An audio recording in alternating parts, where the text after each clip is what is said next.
La Bible en un an. Lecture du 14 décembre. Apocalypse, chapitre 5. Puis je vis dans la main droite de celui qui était assis sur le trône un livre écrit en dedans et en dehors, scellé de 7 sceaux. Et je vis un ange puissant qui criait d'une voix forte « Qui est digne d'ouvrir le livre et d'en rompre les sceaux ?» Et personne dans le ciel, ni sur la terre, ni sous la terre, ne put ouvrir le livre ni le regarder. Et je pleurais beaucoup, de ce que personne ne fut trouvé digne d'ouvrir le livre ni de le regarder. Et l'un des vieillards me dit « Ne pleure point.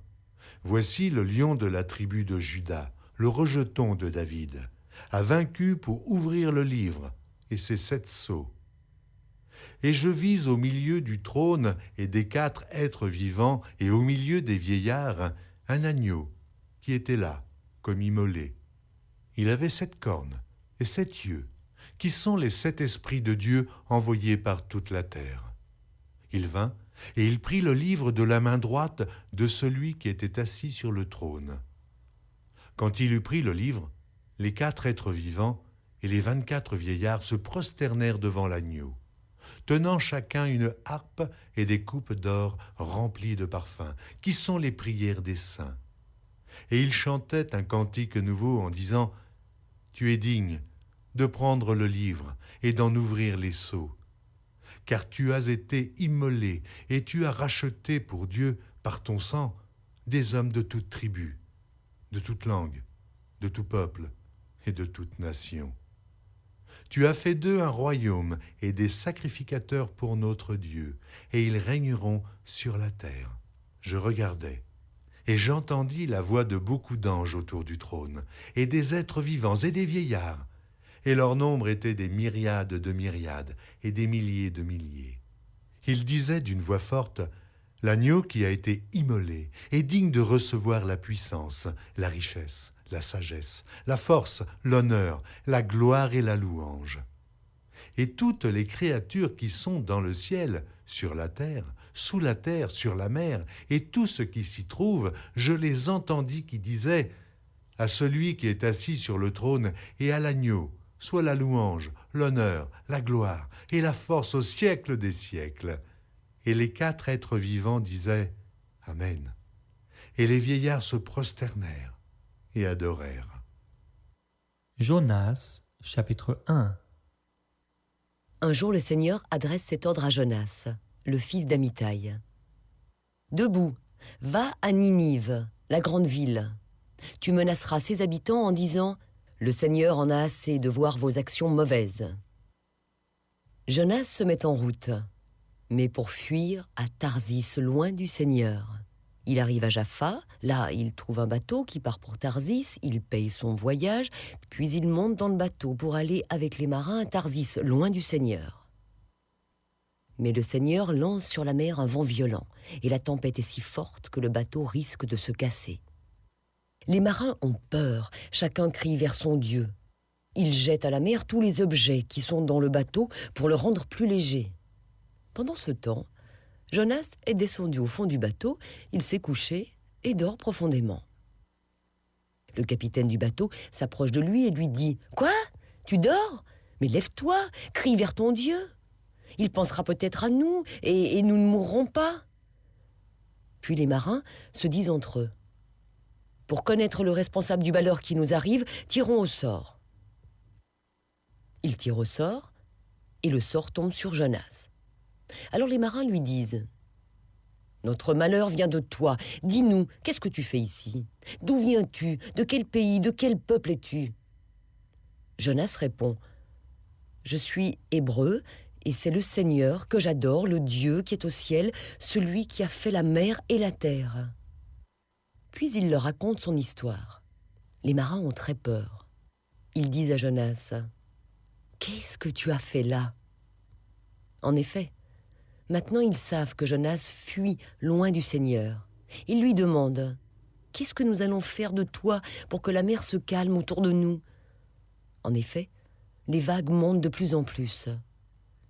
Jonas répond aux marins Prenez-moi et jetez-moi à la mer, ainsi la mer deviendra calme autour de vous. Oui, je le sais, cette violente tempête vous attaque à cause de moi. » Les marins rament pour rejoindre la côte, mais ils n'y arrivent pas. Les vagues montent de plus en plus contre eux. Ils prient le Seigneur et disent « Ah, Seigneur, ne nous fais pas mourir à cause de cet homme. Ne nous rends pas non plus responsables de la mort d'un innocent. En effet, c'est toi, Seigneur, qui as fait ce que tu as voulu. » Puis ils prennent Jonas et ils le jettent à la mer. Alors la colère de la mer se calme. Ensuite, les hommes sont remplis d'un grand respect envers le Seigneur. Ils lui offrent un sacrifice et ils lui font des promesses avec serment. Jonas, chapitre 2. Le Seigneur envoie un grand poisson pour avaler Jonas. Jonas reste dans le ventre du poisson 3 jours et 3 nuits. Dans le ventre du poisson, il prie le Seigneur, son Dieu. Il dit « Je suis très malheureux. Alors je crie vers toi, Seigneur, et tu me réponds. De la profondeur de la mort, j'appelle au secours et tu entends ma voix. Tu m'as jeté dans un trou profond au cœur de la mer, et l'eau m'entoure. Toutes tes vagues et toute ton eau tombent sur moi. Et moi je dis, tu m'as chassé loin de tes yeux. Pourtant, je veux revoir ton temple saint. L'eau m'arrive jusqu'au cou. La mer m'entoure. Des herbes s'enroulent autour de ma tête. Je suis descendu jusqu'au pied des montagnes. Je suis dans le monde des morts, et les portes sont fermées à clé derrière moi, pour toujours. Mais toi, Seigneur, mon Dieu, tu me fais remonter vivant de ce trou. Seigneur, mon Dieu, je vais bientôt mourir. Alors je me souviens de toi, Seigneur, et ma prière monte près de toi dans ton temple saint. Ceux qui adorent les faux dieux n'ont aucune chance d'être sauvés. Mais moi, je chanterai ta louange, je t'offrirai des sacrifices. Je tiendrai les promesses que je t'ai faites. Oui, c'est toi qui sauves, Seigneur. Alors, Seigneur, donne cet ordre au poisson, rejette Jonas sur la terre. Et aussitôt, le poisson obéit. Jonas, chapitre 3. Une deuxième fois, le Seigneur dit à Jonas, « Debout, va à Ninive, la grande ville.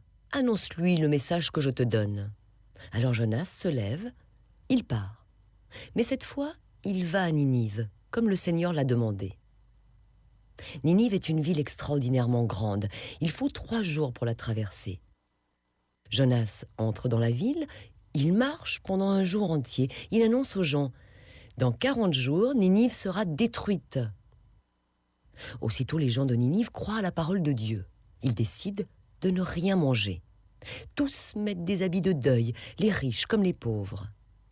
Le roi de Ninive apprend la nouvelle. Il se lève de son siège. Il enlève son habit royal, il met un habit de deuil et s'assoit sur de la cendre. Puis, le roi et ses ministres donnent cet ordre. « Criez dans la ville ces paroles. Il est interdit aux habitants et aux bêtes, bœufs, moutons et chèvres de manger et de boire. Tout le monde doit mettre des habits de deuil, les gens et les bêtes. Chacun doit crier vers Dieu de toutes ses forces. Chacun doit abandonner sa mauvaise conduite et arrêter les actions violentes qu'il fait. Qui sait? Dieu changera peut-être d'avis. Il abandonnera sa colère contre nous et nous ne mourrons pas. Dieu voit leurs efforts pour abandonner leur mauvaise conduite. Il change d'avis. Il regrette le mal qu'il voulait leur faire et il ne le fait pas. » Jonas, chapitre 4. Jonas n'est pas content du tout, vraiment pas du tout. Il se met en colère. Il fait cette prière au Seigneur. « Ah, Seigneur, je le savais bien quand j'étais encore dans mon pays. C'est pourquoi je me suis dépêché de fuir à Tarsis. Je le savais bien, tu es plein de tendresse et de pitié, patient, plein d'amour, et tu regrettes tes menaces. Maintenant, Seigneur, laisse-moi mourir. Oui, je préfère la mort à la vie. » Le Seigneur répond à Jonas. « Est-ce que tu as raison de te mettre en colère ?» Jonas sort de la ville et il s'arrête à l'est de Ninive. Là, il se construit un abri et s'assoit dessous à l'ombre. Il veut voir ce qui va se passer dans la ville. Alors, le Seigneur Dieu fait pousser une plante au-dessus de Jonas. De cette façon, il aura de l'ombre et sera guéri de sa mauvaise humeur. Jonas est rempli de joie à cause de la plante. Mais le jour suivant, un peu avant le lever du soleil, Dieu envoie un ver. Le ver pique la plante et la plante sèche. Puis, quand le soleil se lève, Dieu envoie de l'est un vent brûlant. Le soleil tape sur la tête de Jonas. Il va bientôt s'évanouir. Alors il souhaite la mort et dit « Je préfère la mort à la vie ». Dieu demande à Jonas « Est-ce que tu as raison de te mettre en colère à cause de cette plante ?»